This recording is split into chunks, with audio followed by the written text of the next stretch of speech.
እንዴት ናችሁ? ሰላም እንዴት ናችሁ? እንዴት ከረማችሁ? እንደ ከዚህ በኋላ በአንዳንድ ነገሮች እንገናኛለን። ያው ሁሉም ሰው በራሱ የተወሰነ ያውቃት ነገር አለች ብዬ አምናለሁ። ሁሉም ሰው የራሱ በትንሹም ቢሆን የሚያውቀው ነገር ይኖራል። ሁሉም ሰው ማንኛውም ሰው ከህይወት የተማረ ከሌላም ከብዙ ነገር ልትማራቸው ነገሮች አሉና አንዳንዴ ትንሽም ትሁን ትልቅ ምንም ትሁን ብቻ የምታውቃትን ለሌላ ሰው ማካፈል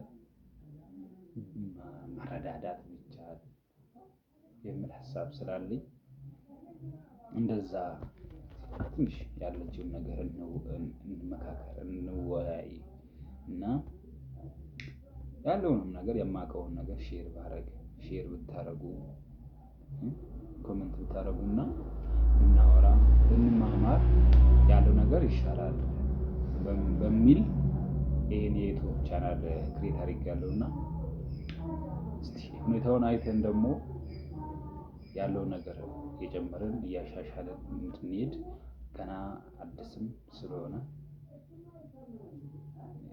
ሁኔታውን አይተን እንወስናለን እና ይሄ ሀሳብ ሁሌ ብዙ ጊዜ አእምሮዬ ላይ ስለሚመላለስ ረጅም ጊዜ ፈጅቶብኛልና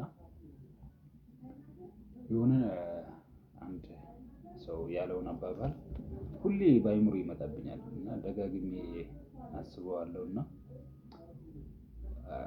ሰውየው አሁን ይሄን አባባል የምነግራችሁ ሰው አንድ ፈላስፋ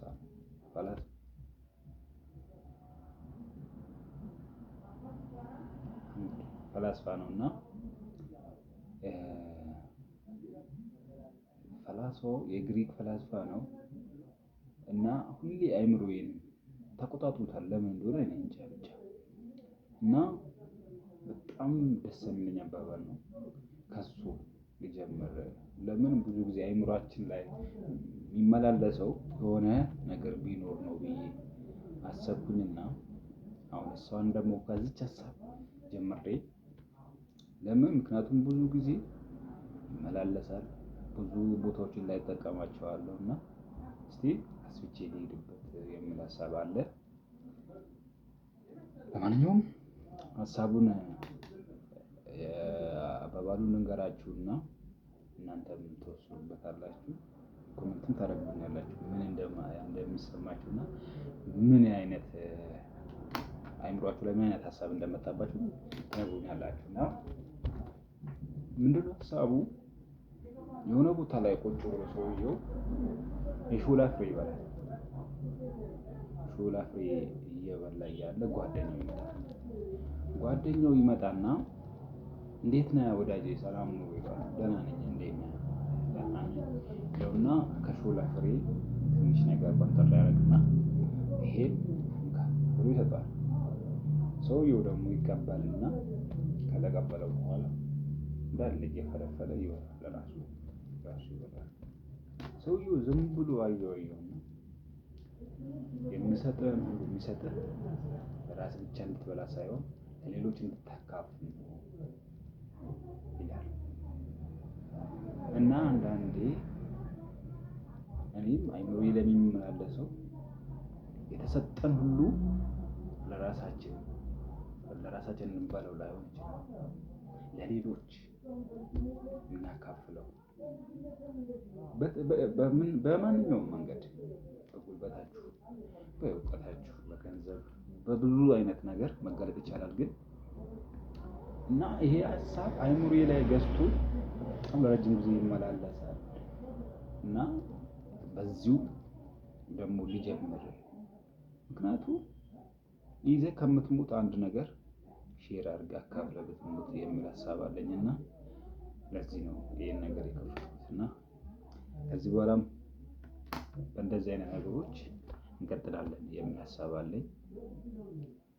እንቀጥላለን፣ ተስፋ አደርጋለሁ እንቀጥላለን እና ሀሳቡ ሀሳብ እንደሆነ እኔ ይገባኛል። ግን እናንተም ደግሞ ይገዛችኋል ወይ? መማር፣ አንደኛው ላላወቀ ማስተማር፣ ሼር ማድረግ፣ የምታውቁትን ለሰው ማሳወቅ።